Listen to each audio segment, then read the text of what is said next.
Hello, everybody. Welcome to today's Sunday read. Hope everybody's having a great weekend. I know I am. Let me get this up here. Okay. Give everybody about 5 minutes to get in. And, wow, I just had like this startling revelation. And no, it's nothing paranormal or anything like that. Glasses again today, no contacts. So I have to be able to read. Anyway, that's not the startling revelation. My sister last weekend, Easter, right? Gave me this big Easter basket of chocolate. And if you've been following the show, I have been eating this chocolate like all week, before the show to give me kind of a roll. Get on here. I got my shirt on today too. Anyway, so there's this big egg, and I thought, okay, before this show, I'll just open this egg up, and I'll have to show you this in a second here. I'll just eat this chocolate egg, to get going for the show and all that. So I did. As I was carrying it in here, I noticed it was kind of soft, and I thought, well, okay, maybe it's just the chocolate's just kind of melted because I don't have any AC, so maybe maybe it's melted. So I gotta tease the show to somebody right now too. So I decided to eat this thing. So I take a bite, and I can, I kind of feel soft. And it's like with the Seas candy thing. You walk around, you poke them to see what's in them. So I snapped off the top of it, and I thought, wow, there's something inside the egg. This is the most clever thing I've seen, and I don't know, maybe because I'm old now. I'm going to save this because this is really cool. There was an actual chicken peep in this egg. I don't know how good you can see the chicken peep. This little chicken peep. But they had it in this chocolate Easter egg, which was kind of cool. I've never seen anything like that before. Of course, I'm out of touch with candies and stuff, but this was really cool. I'm going to save this peep. I'm going to put it in the fridge and save it. But I've never had a chocolate Easter egg like that with a literal peep inside, and this is cool. It's really cute. So I'm going to wrap this up and save it. Thank you, Debbie, my sister. That was really cool. I did not expect that. So let me wrap up my peep because I want to save it. But yeah, and I thought, gee, I wonder why this thing's so soft, right? So, like I said, everybody knows the Seas candy when you're younger and you're a kid, right? You want to know what's inside, so you start poking at it. And essentially, I didn't poke at it, but nothing ever wraps like it's supposed to. Imagine this was around a large egg. I can't get it wrapped around the feet. Of course I didn't poke at it, but I kind of broke open a spot, and but I've never had a chocolate Easter egg that literally had a peep inside. That was cool. So I'm going to save the peep. Let me get this thing turned on, and I got to tease a show to somebody really quick. I forgot to. So let me do that. We're giving people time to get in here anyway. So let me send this bad boy off to somebody. I won't whistle. It will scare you guys. Oh, wow. There I am. I even have the sound on. I can hear myself talk. Don't do that. Turn your sound off. 2 things to remember. Share. There we go. Hello. Not like that. That's not how I want to share. Copy link. I'll just do that. Always turn your sound on. Your sound on your phone. Turn your sound off on your computer. There we go. Turn your sound off on your computer. I always remember watching Frasier, and he would always be on people's cases about that. And I had a guest on the other night that she had her computer speakers on, and she was listening to me talk to her, but there was this huge delay. It was awkward, and trying to take some water and trying to time it was really awkward. But like even me just now, I forgot the volume was up on my phone, and here I'm trying to tease this thing over, and sure enough, I could hear my lovely voice on the way. Okay, let me get this power this thing up. If anybody has a new tablet they want to give me, that would be great. I got a Samsung Galaxy Note 8.0 that's so old I can't even update it. So I'm looking for a new tablet, at least the 8 to 10 inch tablet, and I have to have the S Pen. Okay, because when we go paranormal investigating, I have all my forms on the tablet, so the client signed directly into the tablet, so I have an electronic record of it. See, I got my S Pen right here, but this thing is really old. It has SIM card issues, you name it. All right, so welcome everybody. So it says it's at 100%. So we're going to disconnect. Make my life easier. Okay. I want to welcome everybody to Sunday Reading Day. Boy, did we get a heck of a read last week. We went 2 hours. I don't think I'm going to go that long today. But got so into the story and what happened to this couple that I couldn't stop. I didn't want to, I didn't want to get everybody in the middle of this thing and then stop at that point. So I just kept going and going like the Energizer Bunny last week. But our couple has been abducted. Well, they think they've been abducted out there. And they had spent 24 hours or all night long. They've been harassed by what appeared to be aliens. 3 or 4 different types of aliens too, which was kind of unique. So now it's now to set the mood. It's morning now after their alleged abduction, and we're going to continue with the story because it doesn't only stop at what happened. I mean, it just goes on and on. And this, I can honestly say, I've read a lot of books on abduction. This is the scariest one I've ever read. It honestly is. So we will continue, and I hope you enjoy it. I hope you like this book as much as I do. Beautiful day outside. I can see why we got 2 people live right now. But I did a bunch of yard work yesterday, so my body, I woke up sore, I'll tell you. My body just wasn't feeling it today. 8 a.m., the desert sun. Oh, I'm sorry. It's already starting out so well, isn't it? 8 a.m., the desert sun splashed into the camper's shell from the windows and the truck's open tailgate. Somewhere, the distant sound of a single-engine prop plane could be discerned as it passed overhead, the first conventional sound the Giffords had heard in more than 12 hours. Tom stirred. The remembrances of the night before so vivid that even before his eyes opened, he bucked up in the bed as if awakening from a nightmare. Tired and feeling mentally blunted, he doused his face with bottled water. Elise awakened a few minutes later, feeling that same mixture of lassitude and anxiety. She sat up in bed, groggy. Her body lunged forward as she gasped, then caught herself at the morning's first recollection of what had transpired only hours before. Her panicked eyes shot to the windows reflexively. They're gone, Tom offered. No sign of them anywhere. The valley's empty. Not a cloud in the sky. Elise took a gradual account of herself and their situation. Thank God, she muttered. Still dressed in the jeans and work shirt she'd gone to sleep in. Tom left the camper. He gone to sleep in. Tom left the camper to search the desert and surrounding wash for any physical evidence that may have been left behind. Elise shook herself from out of her stupor, then joined him, hopping out of the camper and into the cab, where she turned on the radio, then fished across the AM/FM bands for news of what had happened. What day is it? She called out to Tom. He glanced first to his wrist, but his watch had stopped, then up to the sun. It's 8 a.m., or near to it, he answered, on hands and knees, as he scoured the area around the mesquite tree. And it must be 1 day later, this morning, the morning after they left us. That's not what I mean, she yelled back, frustrated at her inability to find news of the event. I mean, how do we know what day it is? Or what year or decade for that matter? Everything's been turned around. For all we know, World War III might have happened, and we don't even know it. He approached the cab, wiping his hands clean on the sides of his jeans. Nothing, not a thing. Camper's untouched. So far as I can tell, not a twig around it's been broken, not a grain of sand moved. Nothing. He looked to her vexed. How about the radio? Elise turned the volume up on WFLG, a local country station, where Randy Travis crooned, digging up bones. Hear for yourself, she said. No mention of anything, even vaguely related to what happened. Not even on the news channels. Tom grimaced. Move over. What? I said move over, he repeated. She did, watching as he jumped into the driver's seat and turned over the ignition. Where are we going? She asked leerily.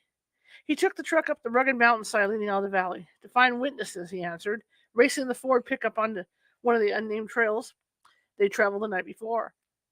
They drove 6 miles on Black Canyon Wash before coming upon another campsite. Tom parked hurriedly, then rushed out of the truck, slamming the door behind. Elise followed. Now we're going to find out what the hell is going on around here, he upbraided. They approached the first camper, a man who looked to be in his 60s, crouching over a campfire as he brewed a pot of coffee. Tom was about to ask what he'd seen in the sky the night before when suddenly the folly of the request struck him. What if he'd seen nothing? Judging by their appearance and the strangeness of his request, he'd be lucky if the man didn't contact the police once they left. His gait slowed. His self assured bearing wavered as he reassessed his strategy. Morning, Tom greeted in a quiet, cautious voice. The man looked up from the campfire. What can I do for you? Tom and Elise moved nearer. Were you camping here last night? Tom casually inquired. Yep, the camper rejoined. Why do you ask? Tom stopped a few feet from him, Elise at his side. Did you notice anything peculiar in the sky? I mean, anything abnormal? The gray-haired man ruminated for a moment, then shook his head. No, but that wouldn't be so unusual. Not if it happened after 7:30, because that's what time the wife and me go to bed. He turned, then hollered over his shoulder. Ain't that right, Bobby? What's that? They heard a voice come back from behind a canvas tent. Then the second camper, a lively-looking senior, with her hair pulled back and into a bun, poked her head from out of the lean-to. Got a fellow and his lady friend here. Want to know if we saw anything unusual in the sky around here last night. The man explained. Told them we turned in early. That's right, she affirmed. See, we come here for hunting. Early to bed, early to rise. We leave the stargazing to young folks like you. The man chuckled from beside the campfire at his wife's forwardness as Tom and Elise turned to leave. Want some coffee? The woman called out after them. You two look like you could use some. No thanks, Tom replied, just before he and Elise got back into the truck. Tom started the engine. They didn't see a thing, he grumbled. Far from everybody and in the valley like we were, it wouldn't surprise me if no one saw anything. Thomas, Elise exclaimed, the nightmare remembrance of her young son's torture suddenly surfacing from her subconscious. There was no further explanation required. Tom knew exactly what she meant. You're right, he agreed, a sense of urgency coursing through him. Let's get to a payphone and make sure he's all right. Tom took the truck north up Black Canyon, Wash, back toward Wild Horse Canyon Road. His foot pressed down hard against the gas pedal, trying to make time when suddenly Elise felt him slam on the brakes.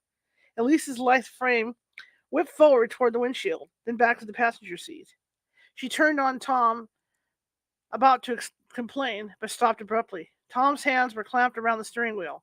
His entire body was quaking as he sat rigid in his seat, a cold sweat oozing down the sides of his face. Tom, what is it? She looked at him, then over his shoulder beyond the roadside, where a triangle of lights hovered low above the mountaintop. They had escaped the valley near Tabletop Mountain. The torturous realization came to her. But the searcher had followed. Can you drive? He nodded. Then, let's get out of here. It can't follow us once we hit the highway, she feverishly reasoned. It can't follow us into L.A. Tom took a deep breath. He composed himself, then put the truck in gear, feeling once again the tingling, chilling sensation of the cold mist that had enveloped them earlier that morning, and during the most devastating periods of the night. Do you feel it? He asked. It started in my legs, she confirmed, stomping her feet on the floor of the car, but now it's running all through my body. She looked at him, frantic. Why is that, Tom? Why would they do something like that? Tom didn't respond, but gunned the engine, bounding the truck east on Black Horse Canyon Road, the searcher still trailing alongside them. But for what reason? He wondered, Elise's question roaming wildly within the depths of his soul. To intimidate? To locate? To gather information? The two of them could only speculate, watching and praying for the nightmare to be over. Please, don't go fast, Elise cautioned. We're going to crash. We need to get to the interstate, he shot back impatiently. Who knows what the heck that thing can do for us? Or do to us? She shivered. What about Thomas? When can we stop? I'm so frightened for him. It's got to leave us once we get into a more populated area. It can't do anything then. Elise's frenzied mind wondered what the aliens could and couldn't do, warily watching from the passenger window as the object followed alongside of them beyond Black Horse Canyon Road and on I-15, where at last she felt she could breathe again. The searcher had disappeared. Tom stopped at the next gas station where Elise called home. Good news, she reported upon returning to the car. They said it's been an uneventful weekend. Tom started the car, senses too deadened even to comprehend the irony of her words, much less react to them. He pulled back onto the highway, then spoke abruptly in a choppy, mechanical cadence. We can't tell Wolfie and Carol. We can't tell anyone. They never understand. They just wouldn't. Well, it seems like we need to tell someone, she objected. We've got to report it. To who? The Air Force or the FBI? I don't know. Okay, he mitigated, eyes locked on the road. Let's think about it. But for now, until we get our own heads together, it's better to tell no one. Elise nodded her agreement, running the fingers of her left hand over the upper part of her neck, near the jugular. She touched the area still sensitive where two tiny puncture wounds had appeared during the night, then turned to Tom. It's not over, she said, without emotion. Do you know what it's like to want to protect your family every day, every night, and know that you can't even protect yourself? Because whether you see them or not, you can feel them, and it's like they live inside you, inside your brain, and they can do whatever they want, when they want, and there's not a darn thing you can do about it. Tom Gifford. Section The Watchers. La Miranda, California. Mirada, I'm sorry. October 22nd, 1989, 4:35 p.m. When Tom and Elise returned to their La Mirada home, the normalcy was jarring. Tom Jr. had spied them coming down Clear Spring, so that he and Wolfie and Carol with Zoe,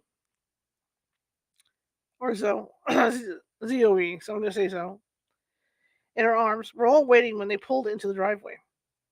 Didn't expect you back so soon, Wolfie called to his son, who was getting out of the truck, and I don't see no mulebuck deer either. Nah, no luck, he conceded. Not this time, anyway.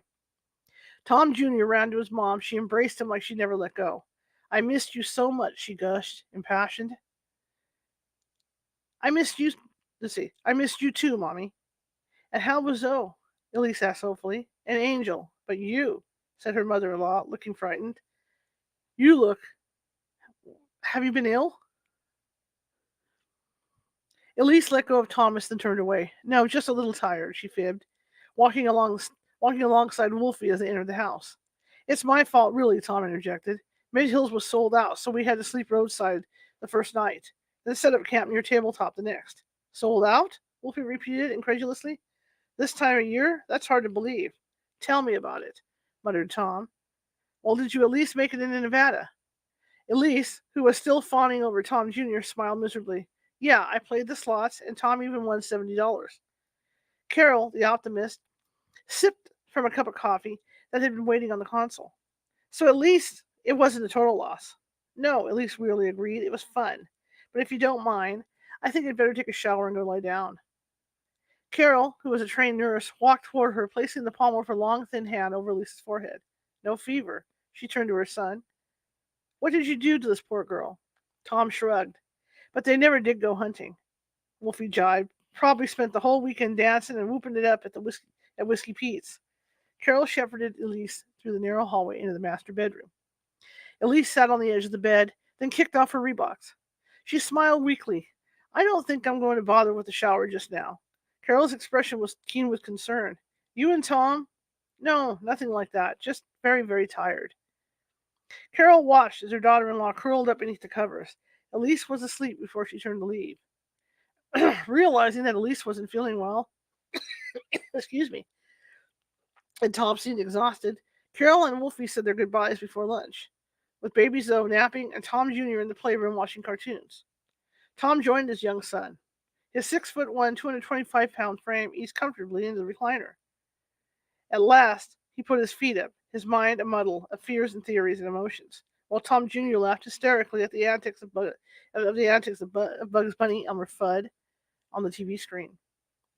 The contrast between the warm familiarity of the playroom and the calculated cruelty of all that he and Elise had gone through in the Mojave could not have been more stark. What was he to do now that the experience was over? Was it a man who had seen what he had to put these feelings away in some closet in the recesses of his mind and slip back into everyday existence as if nothing happened? If they had been chosen, as the final being seemed to intimate, what was he to do? What was their mission? If they weren't part of some grander plan and all of it had been a chance event, one that could never repeat itself, and one that he and Elise could know, what kind of freaks had this strange and shocking experience left them? Tom's eyes fell upon his 2.5-year-old son, hilarious, watching Elmer Fudd dressed in formal hunting attire, blasting away with a shotgun as he chased bugs through a cornfield. The sight of it set the memory of his vision loose like jagged slivers of glass coursing through the vessels of his brain.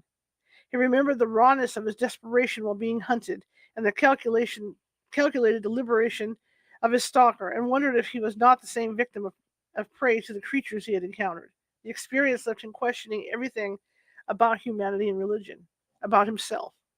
What a ridiculous man he was, Tom speculated. How petty everything seemed when compared to the magnitude of them, the monster saviors he had met and now believed had been visiting the East Mojave for generations. He pondered the future as Tom Jr. switched channels to Sesame Street, then a Bogart movie, and the Newlywed Game. The reality of the workload he'd left behind from the Norwalk State Hospital to the Metro Rail construction in Long Beach began seeping into his thoughts, and he wondered if he could do it, if he could bring himself to care about any of it again. Tom Jr. switched channels to ESPN, where the Celtics played the Knicks, then to John Wayne as a soldier in Fort Apache, holding momentarily on an ancient Twilight Zone rerun on a local station. "Stop!" he screamed. Tom Jr. held the channel, staring at his dad, oddly, as Tom watched, totally absorbed by what he was seeing.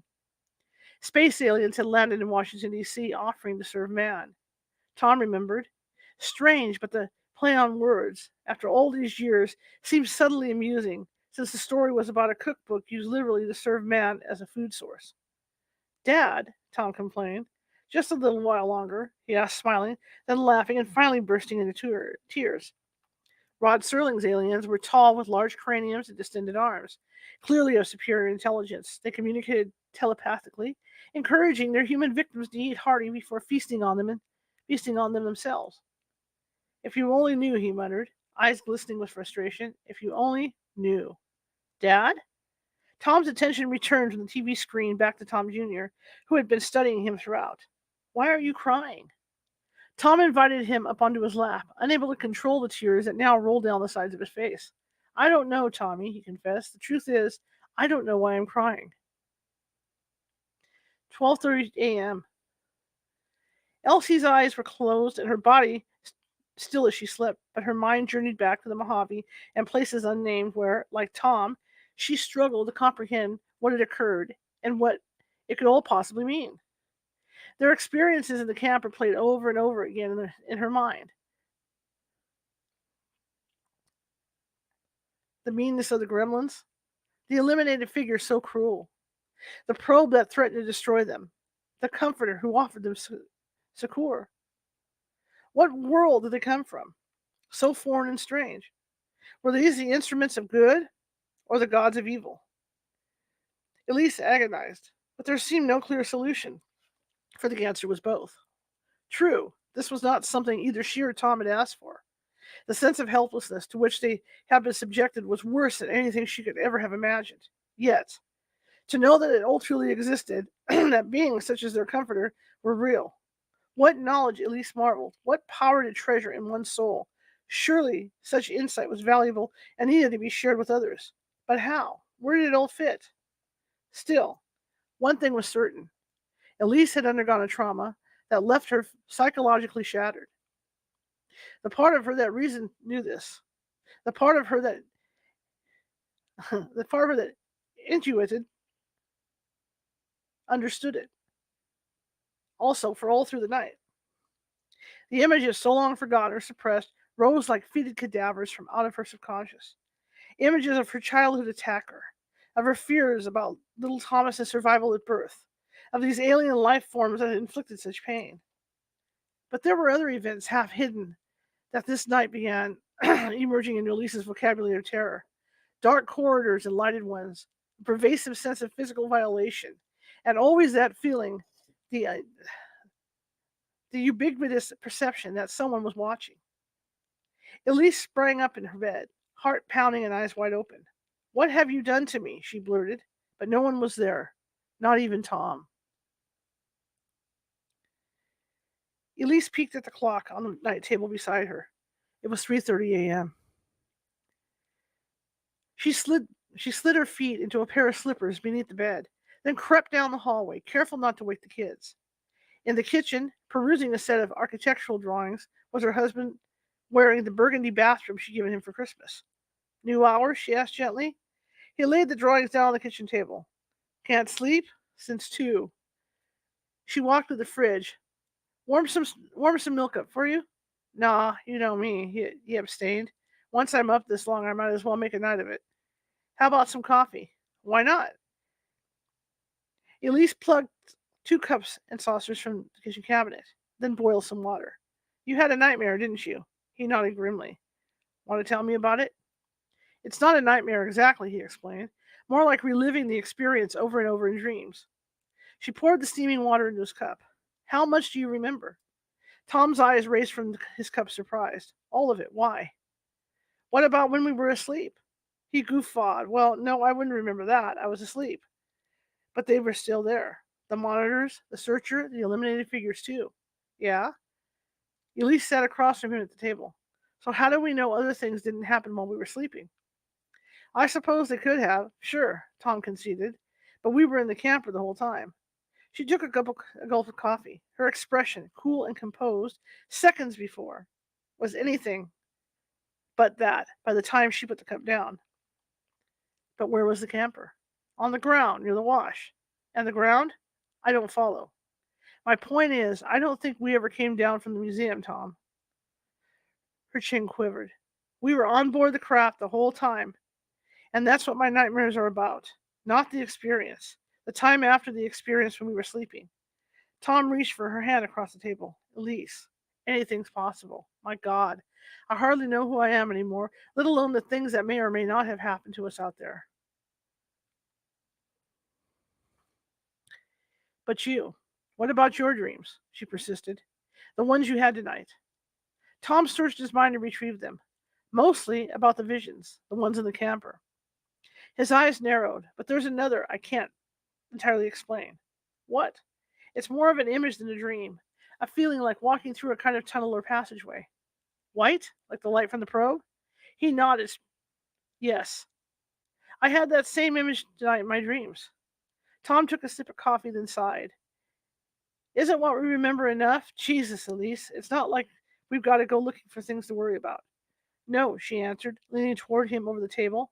But if something happened during that time that could help us understand, help explain what it all means. She looked to him, her green eyes wet with yearning. Tom, I swear, I think I'm going crazy. I worry. I worry so much that they're going to take our kids, or that they've changed me in some way, or made me pregnant. You mean what happened toward the end in the camper? That and other things. What? I didn't say anything this morning because I didn't think it was important, but now I don't know. What is it? Marks, she answered with lethal seriousness. 2 red dots. There were scabs on them this morning. Tom stepped around the table to examine them. How could something like that have happened? Elise asked as he touched them. An insect bite, he shrugged. Nothing to worry about. Elise gazed down into her coffee cup. I'm not so sure, she answered softly. What do you think it could be? He asked, walking back around again. I don't know, but it scares me. The thought of them putting something inside my body scares me to death. Tom downed the last of his coffee. He plunked the cup down in front of him. Then you got to see a doctor, he concluded. I mean it. You got to put something like this to rest once and for all, or it will eat at you forever. She smiled across the table at him. I will. 3:45 p.m. Elise lay bedside. I'm sorry. It's one of those days. Elise lay beside baby Zoe on the thick carpet of the playroom floor. Does Zoe like rabbits? She cooed, brushing a stuffed animal over the infant's cheek. She smiled lovingly. Oh, she likes rabbits. Elise laughed, touching its soft coat against the skin of her face. Zoe loves her rabbit. This was Elise's favorite time of day. With Tom at work and Tom Jr. at her mom's, the house was at last quiet and she could devote time to Zoe. Just the 2 of them. She rolled onto her back with Zoe on her stomach. Do you want to go for a ride? She sang to her. Baby, want to go for a ride? Elise snuggled up to the infant, staring deep into her eyes, then held her there for a prolonged moment. What? She wondered aloud, setting Zoe down on her feet as she stood to make certain she had it right. With windows and doors shut on a breezeless Southern California day, the curtains in the room were fluttering. And then, as she stood there in the center of the room, she felt it, a freezing cold wind running through her long chestnut hair. Elise made an involuntary circle around her baby, glaring as she examined the four corners of the playroom. I know you're here, she warned the invisible presence that had entered. I know because I can feel you here in the room with us. So listen to me now. You can do what you want to me and my husband, but leave our children alone. Chapter 2 of this section. La Mirada, California, October 25th, 1989. Tom came home from work on Wednesday evening to find Elise where she had been for the past 2 nights, in the study buried behind a stack of books concerning UFOs, extraterrestrials, and spiritualism. He walked over behind her chair, then pecked her on the cheek. What you readin'? She held the book cover up in front of him. Intruders. It's about alien abductions, and there are others, she hastened to add, waving a free hand at the pile. I've even got my brother Glenn downloading information from UFONet. UFONet? Yeah, she chortled incredulously. It's a worldwide computer network. He nodded glumly, then shuffled to the door. How was work? She asked, looking up from her book for the first time. It's this metro rail, he groaned, undoing his tie. It's already weeks off schedule. He shook his head, and after the past weekend, I can't say I really give a damn. The whole project, everything seems so insignificant, so pointless. Well, dinner won't be ready for a while yet, so why don't you wash up, take a shower? She winked. It'll make you feel better. That night, at the dinner table, Tom's attitude seemed to have turned 180 degrees. He was more sure of himself, even optimistic, as he served up portions of chicken and vegetables to Elise and Tom Jr. I've been thinking a lot about what happened this weekend, he began, passing the plate.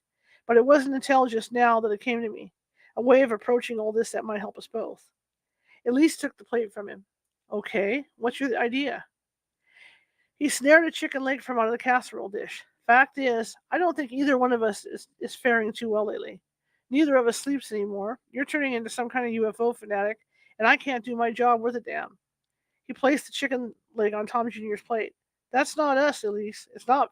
That's not what we're about, and it's got to change. She was mincing the chicken on Tom Jr.'s plate as she spoke. Go on.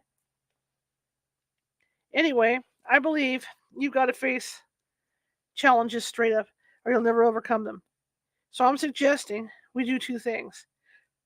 He raised his fork from the table. The first is to go back to Tabletop Mountain to see it again, where it happened, and if we're lucky, maybe even why it happened. We've got to come to grips with what happened, Elise.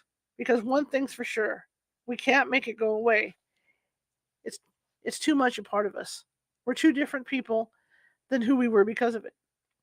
Tom tried to assess her reaction. There was none. And the other? You said there were two. The second is that we get this off our chests. We can't hold this inside forever, and so my second idea is that we tell Wolfie and Carol and John and Vivian everything that happened last weekend. Having finished serving, Tom turned his attention to his own meal. Hell, they're our parents, right? If we can't trust them, who can we confide in? And, God knows, Elise, I feel like we both need someone to talk to about all this. Tom waited for a response. Finally, he asked, So what do you think? I think it's dangerous. Which one? Both, she retorted. I don't know how you feel about it, Tom, but I feel like we barely got out of there alive. So you run from it? Pretend it never happened. No. Her fair complexion reddened. I'm a grown woman with two children who depend on me, Tom. What if something happened? It wouldn't be just you or me. Think about them and their future. That's what I am thinking about, he insisted. Don't you think I see what's happening? Elise's temper cooled as she contemplated the effect the experience was already having on her family. How ragged they both had become. And the second idea? He asked, more calmly. What about that? Her attention turned to the plate on the table. She fidgeted with her potatoes. I'm not sure, she confessed. On the one hand, I'd like to be able to discuss it with someone, especially my parents. On the other hand, I don't want them to think less of me for it. She fumbled for the words. What I'm really trying to say is, I'm terrified they'll think we've gone crazy. Even if we are crazy, they're still our parents, he said reassuringly.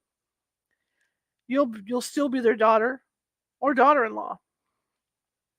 I know, she agreed, taking a deep breath. But now, even now, with you here at home, Tom, I'm shaking like a leaf just talking about it. No, she said, shaking her head convinced. Not now. Not yet. I'm just not ready. Well, all I'm asking is that you think about it. Whatever we do, we need to do it together. He smiled wanly. Let's face it, we're each other's best friend. Without you, there'd be no one to share my feelings. Likewise, Elise admitted. Just one of the many fringe benefits of the experience, I guess. Tom took a gulp of milk. By the way, did you get to the doctor like you said you were going to? Yep, she answered, swallowing. All checked out this morning, bona fide 100% healthy. Dr. Wallach couldn't really tell what caused the marks, but he said it was nothing to be concerned about. And the other? Hang on a second. And the other? Asked Tom between forkfuls. The problem with the bleeding? It's not so unusual to spot every so often, especially this soon after Zoe. Is that what the doctor told you? She nodded. So what causes that? To spot, I mean. Nerves, answered Elise, taking a sip of Coke from her glass. Just nerves. The topic of returning to Tabletop Mountain did not come up again that night nor the next. But then, peculiarly, on Friday afternoon, Elise called Tom at his office to tell him she'd changed her mind and wanted to go. Afterward, she spoke with her brother Glenn, who agreed to babysit, and it was decided. They would leave for Tabletop Mountain early the next morning. Near Tabletop Mountain, 10:30 a.m. Moments before they departed, Elise put her last night's scribbled note on the door of the kitchen table. It read, on their kitchen table, I'm sorry. Dear everyone, we feel we're being called back. God willing, we will return. Our love for our children and family cannot be expressed in mere mortal words. Tom and Elise Gifford, October 27th, 1989. Elise was thinking back to those words she had written late last night, so somber and so true.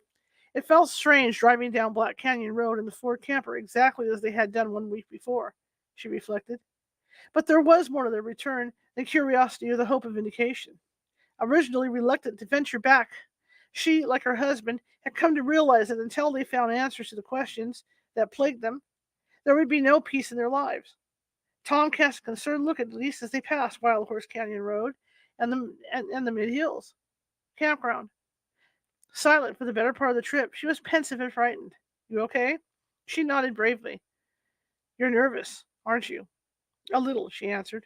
He eased his foot off the gas pedal, slowing the truck as he got his bearings. Me too, he admitted, but also a little excited. I know. I could tell the other night at the dinner table when you first mentioned it. Tom's eyes scanned the horizon. To the west lay the Providence Mountains. Due east stood Woods Mountains and the valley they'd returned to see. They were near, very near. Guess you know me pretty well, he remarked. Well, enough to understand that you thrive on competition and probably see today as some kind of challenge. Not me. They scare me, Tom, and I'm not ashamed to admit it. He took trek east on the Black Canyon wash, beginning their trek down the side of the mountain. What makes you think I'm not scared? I am. I'm terrified. But there's got to be more to this than just surviving. Hell, there are all types of crazies you read about who claim they've seen aliens. Just pick up the National Enquirer. But this really happened, and if there's a way to prove it, I intend to. Well, I don't know, moaned Elise. When we first started out this morning, I thought this was a good idea, to get to the bottom of this thing right here where it happened. Now I'm not so sure.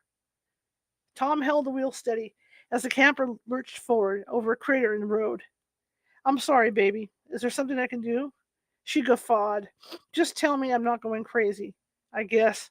You know, that's what I feel like sometimes, that we both gone stark raving mad together. That couldn't be what's happening, could it? He shook his head solemnly. I don't think so. You know, lately, I've come to believe they're in our house. She looked at him, head cocked to one side. I mean, doesn't that sound crazy? But I swear when I was in the playroom with Zoe the other day, a wind came into the house, and I knew they were there. She clenched her fist. I just knew it. Tom steered the truck to the right on yet another unnamed trail as their trudge down into the valley continued. Why is that so crazy? He asked. If they can design and operate the kind of spacecraft we saw last week, who says they can't visit our home in La Mirada, California? He grimaced. No, I think they, whoever they are, can do just about anything that they set their mind to, and I think they've been doing it in the Mojave for a long time. Well, anyway, she said, beginning freshly, that's why I came. Not to prove anything to anybody else, but for me and our family to prove that it really did happen and that we haven't both gone insane. Maybe then things will get back to the way they were. Maybe then we'll be able to live with ourselves again. Their descent was almost complete, and as the truck plowed through the foothills toward the wash beneath Woods Mountain, Tom could understand why Indian tribes such as the Paiutes and Mojaves considered this ground sacred. Truly, it appeared otherworldly. Its stark, desolate terrain heightened by macabre volcanic formations that gave testimony to the violent turbulence that seethed beneath the surface. Moments later, the truck broke from the rocky crater-ridden trail through to the dry, it's really hot in here, desert lake bed that made up the valley. Here we go, Elise muttered ominously, as if they were about to board a roller coaster. Tom smiled weakly, joking or not. Something subtle but pervasive had changed the moment they entered, he realized. Like the victim of some terrible crime, unable to face their attacker, even in a courtroom, there was something of that feeling here for him and Elise. He felt suddenly intimidated, even guilty. What was there that lurked so dark in his mind that caused him to feel this way? He wondered what had they done to him. I'm going to pull the truck to the exact spot where we capped last week, he murmured. Elise simply nodded. The more traumatized of the two, her feelings of awe and horror at returning ran even deeper and more acute. To her, this was anything but a challenge or contest of wills. Rather, she wanted to be rid of the experience, to exorcise whatever demons tainted them with these feelings out of depression and remorse. Still, there was one thing she knew immediately upon entering the valley.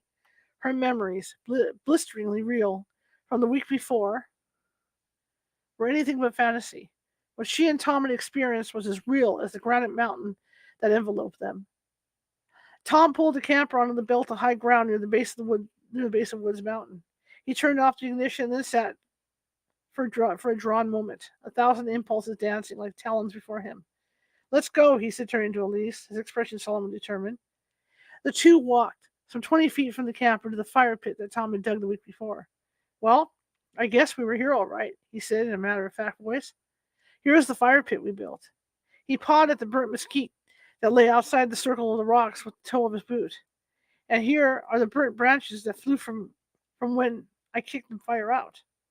Yes, I remember, she recalled in hushed tones, when the little ones, the ones with the red eyes, began landing all through the valley. Tom and Elise took several steps beyond the fire pit. Slowly, their eyes raised up, and directly across the desert, some 500 yards, there, towering like some stark and monolithic tribute to the stars and heavens above, stood Tabletop Mountain, its huge flat-top configuration jutting some 7,000 feet up from the desert floor below. Elise's body quaked involuntarily as she stared out across the desert basin. Here, spread before her, was a landscape she had observed, trapped like a caged animal, hour after hour during their ordeal. And at that moment, it all came back to her. The mothership with its white lights flashing, capping the entire nighttime sky above, the gremlins mocking their horror at every stage of the torture, the eliminated figures, their enormous dark eyes ripping into their brain like daggers, the searcher, relentless as it canvassed every inch of the valley, the sound of the drilling resonating low and thunderous from deep inside the ground beneath the camper, the burning sulphurous stench that permeated the air of the camper, so vile and smothering. Elise felt suddenly faint. Tom grabbed her from behind as she staggered backward, mouthing soundless words that he could not understand. She tried to catch her breath. She couldn't. What was happening? She worried as the visions she had experienced 1 week earlier came tumbling like boulders from beyond the recesses of her subconscious. Tom Jr., the berth, the operating table, with blood gushing from his chest, surrounded by these things. These things that were, what were they doing to him? How helpless he looked. And now the rape. Her attacker, he's coming towards her from a corridor filled with lights. She's lying on the ground, but it isn't the ground. And the rapist is not a man at all. No, Elise screeched, her body arching in Tom's arms as she clawed and scratched, attempting to fight him off. It's okay, it's me, he said. Elise, it's me, Tom. She stared into his face. Oh, I'm so sorry, she blurted, drawing him near her. No, it's okay. You had a flashback. A series of them. I've been having them too. What were they about? What was in them? Still looking pale and faint, Elise let Tom help her toward the camper.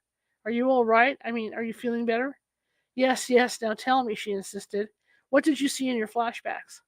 Tom opened the passenger side door of the truck, aiding her in as she climbed into it.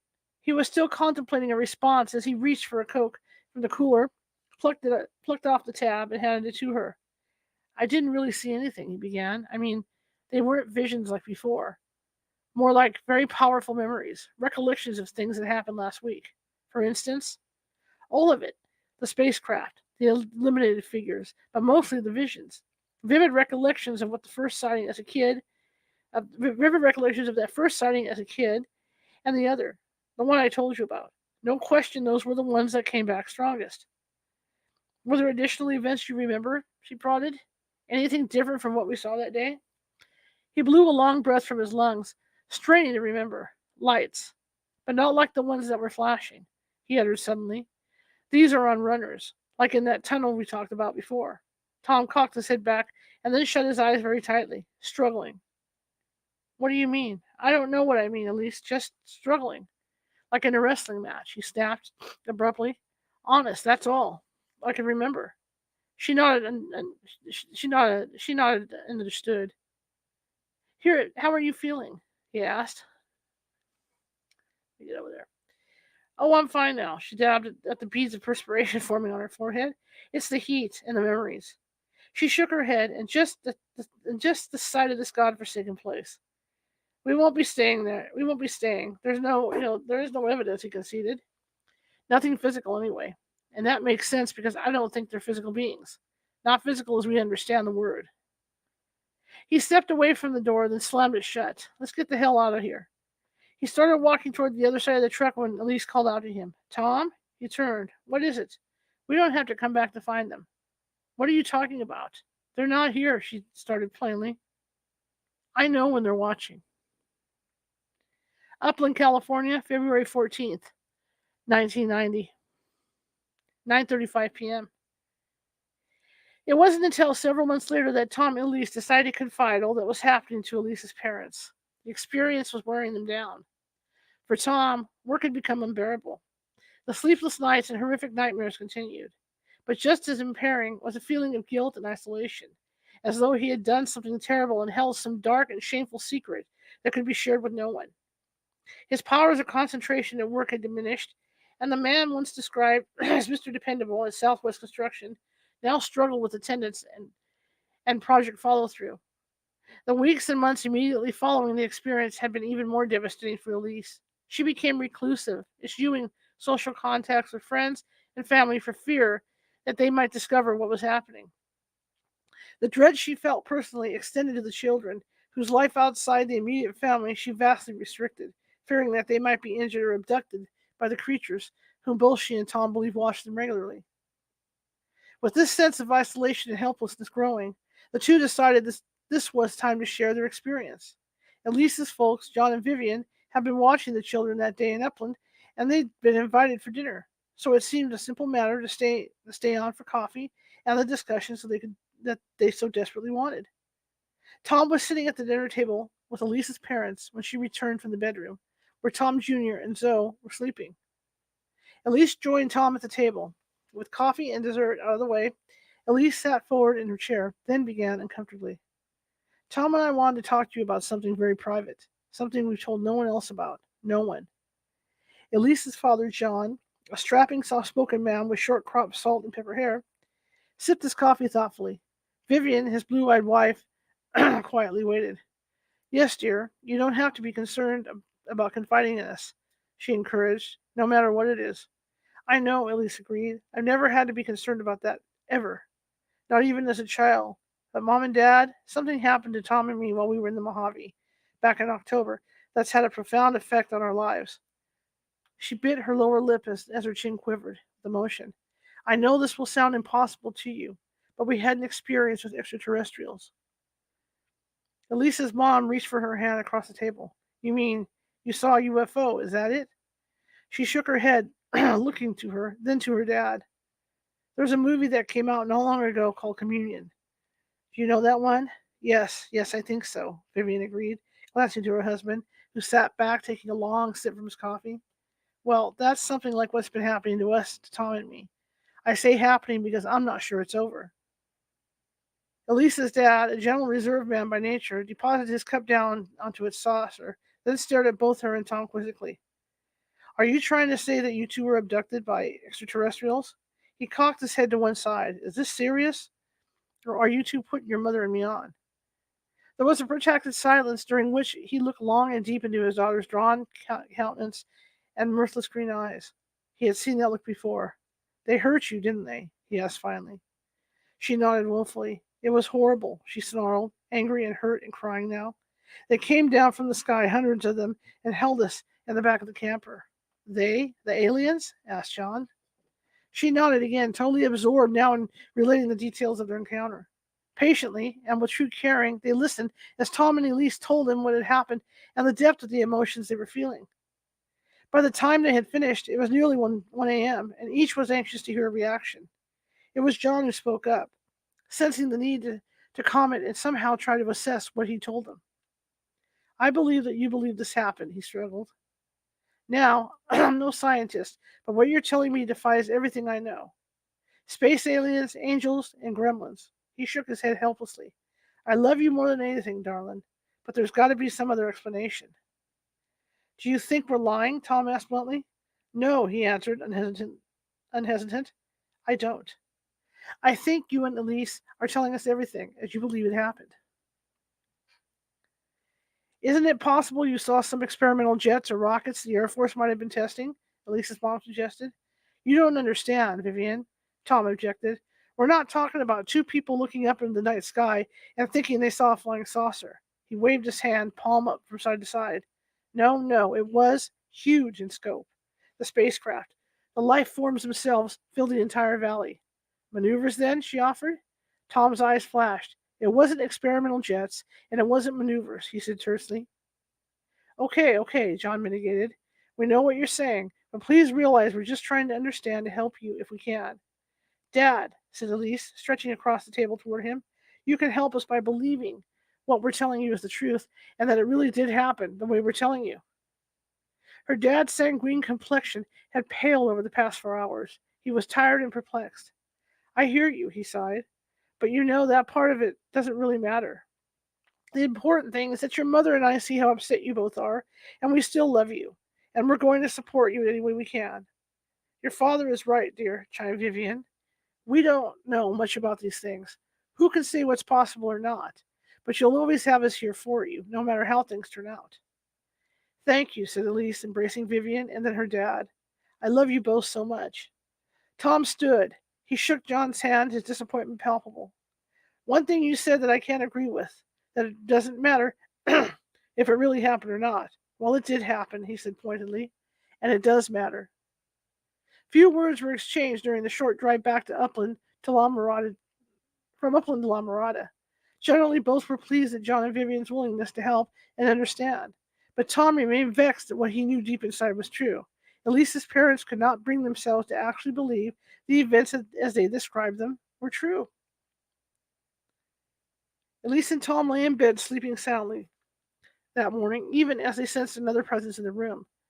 That feeling of a stranger watching must have penetrated through to their subconscious because Elise began tossing agitatedly, while Tom awakened momentarily to glance at the clock radio on the night table beside their bed. 2:38 a.m. In dreams, Elise imagined herself at a Sunday service with her mom in the familiar surroundings of their hometown church on San Antonio and Upland.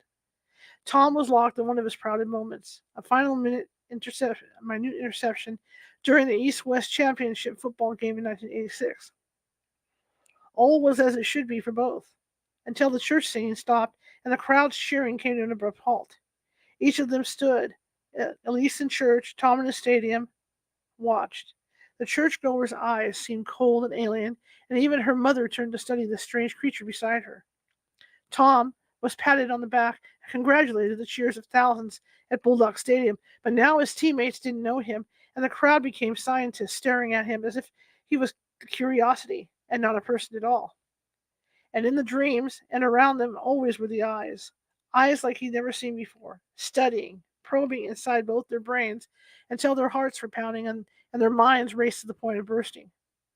Together, they sat up in bed, their dream images suddenly merging into a reality of the dark, shadowy outlines that stood now at the edge of their bed.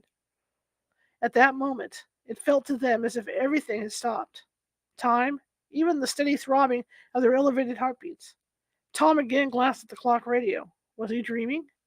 2:53 a.m. A scream rang out from the children's room where Tom Jr. and Zoe were sleeping. Elise was the first to enter. She flicked on the light instinctively. Since the inception of their trip to the Mojave, she had lived with the morbid fear that something horrible was about to happen to little Thomas. Now, she stopped at the entrance to the room with her husband watching in awe and horror as their child stood sound asleep in the center of the room, spinning like a top. "You sons of bitches," Elise wailed, running to him, then scooping him up in her arms. "You think you can do anything you want, but you can't. Don't you dare touch our children. Leave my child alone." Already, Tom was beside her. "It's okay. It's all right," he, he was saying as he guided them back toward the bed. Tom Jr., cradled in her arms, was only now beginning to awaken. "Mommy, what's wrong?" "Nothing, dearest. Nothing. Everything is going to be fine," she soothed, laying him back in his bed, her heart still hammering. "Now you just go back to sleep. Everything is fine now." Elise backed quietly away from him as his heavy eyelids dropped. She joined Tom, who stood watching from the doorway, then flicked the light off. But the moment she did, the boy leapt up suddenly in his bed. "Don't turn off the light." "What? But why?" she asked, stunned. "Because when you do, the little monsters come." She sighed. "Thomas, there are no monsters." "But there are, Mommy. There are," he insisted. "They're short and ugly, and they have red eyes." Tom and Elise left the children's room that morning, horrified to think that they were no longer safe, even in the environs of their own house. Barstow, California, May 4th, 1990, 1:30 p.m. Hi, everybody in the chat room. Tom sped his 1989 Honda Accord down I-5, headed for Barstow. The kids with their Uncle Glenn. This was the time he and Elise had set aside to meet with Wolfie and Carol, and Tom was apprehensive. How would his parents react? What would they think of him afterward? He fretted. If in the end they didn't believe their story and thought he had lost his mind? The idea of telling Wolfie and Carol was risky, Tom reasoned, but what alternative did he have? Who, if not his own parents, would believe him after all? And these days, Tom knew he needed someone like Elise had in John and Vivian with whom to share his feelings, to relieve the dizzying personal and business pressure that he'd been mounting daily. Elise sat beside him in the passenger seat, catching up on some badly needed sleep. Since the incident with Tom Jr., she felt heightened. She felt a heightened sense of vulnerability that bordered on paranoia. Every creak in the house, every shadow in the night, caused her to wonder if it was them that had caused it. Oddly, though, the insomnia and nightmares persisted for both of them. No tangible evidence of alien presence had revealed itself since February, but the terror remained. They lived with it, and it affected every moment of every day. The car phone sounded. Tom picked it up on the first ring. "Yeah? Bob, how are you?" He grimaced. Yeah, I know. I'm behind."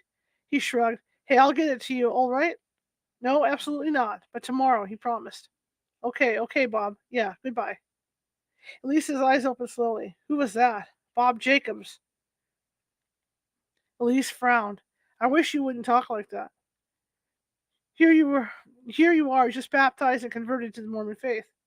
He sighed. "You're right. I'm sorry. I'm just so far behind on everything." He nibbled the cuticle of his index finger. "I'm afraid I'm going to lose my job, Elise." She patted his knee. "It'll be good for you to see your dad." "I hope so. Wolfie can be pretty cynical." "You're his son. He'll believe you." "Your parents didn't," he shot back. "They wanted to." She pulled down the passenger visor, studying herself in the mirror. "And if he wants proof, all he has to do is look at the circles around our eyes." "Same dream?" She nodded. "They were around our bed again last night. 3 of them. I could feel them.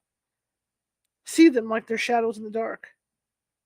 "I know," he mumbled somberly. "I see them too," he said, turning off at the Barstow exit. "Are you going to tell them that part?" Elise asked. "How we believe we're being monitored?" Tom blew out a blast of air from his lungs. I just don't know, he confessed. Earlier this morning, I wondered whether we should tell him at all. When they arrived at Tom's parents' house, Wolfie was already on the porch waiting. He walked down the 3 short steps into the driveway. To what do we owe the honor? Yes. I don't think I've seen either of you in 3 months. It's been a while, Tom agreed, nodding. The three of them entered the modest ranch-style home. Carol stood in the center of the living room, a couch and family portrait directly behind her. Want a beer? Asked Wolfie. Tom declined. How about a nice glass of soda or wine for you? Asked Carol, stepping towards Elise. No thanks. Everyone looked nervous. It was Wolfie who spoke up. You know, I can probably save us all a lot of time. He gestured toward the sofa. But first, sit down. He watched as they did, then sat himself. I think I know why you're here. I don't get it, retorted Tom. Carol rushed to Wolfie's aid. What he means is, he gently placed his large hand over hers. I know what I mean, he argued. People are concerned about you two. You look like hell. No one sees you anymore. He calmed himself. Point is, that's why we talked to Elise's folks, and better yet, he hesitated, I think I may know the answer to your problem. What problem? Elise asked. UFOs, the extraterrestrials, all of that. He stated directly. We're listening. Tom, you know there are quite a few military installations spread right around the area of the Mojave you were in, he began. 29 Palms, Fort Irwin, Nellis, and the Naval Ordnance Test Station. My first guess is that you two saw some experimental craft in operation. No, said Elise, definitely not. Wolfie held up his hand. Hold on, let me finish. There's another possibility, and that is you witnessed military maneuvers. Helicopters, desert hovercraft, soldiers with night vision goggles that glow red in the night. He'd gotten their attention. There's a desert warfare training center in Fort Irwin. In a full-blown exercise, they might even use gas canisters. Remember, there's a lot of activity going on in the Gulf right now. Wolfie made his point. No, no, Tom objected. The type of aircraft we saw doesn't exist in any military, Wolfie. There was one craft. He tried to estimate 100 yards across. And the beings themselves, Elise interjected. Wolfie, they just weren't human. Anything else? Wolfie inquired. Yes.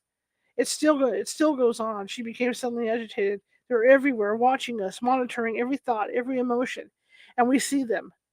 Never really close up and clear like in the desert that night, but we see them. She squinted as she refined her thought. Almost where we don't see them. Movement without anything being there. Shadows at the edge of our bed at night. And always these big dark insect eyes. Elise stopped abruptly as if she had caught herself drifting beyond the outer fringes of sanity. We know what you mean, dear, said Carol, nodding politely. We understand. Wolfie sat back in his chair, shocked at the conviction and level of intensity in Elise's voice. Then he spoke very softly. There's a last possibility that I should mention, he said reluctantly.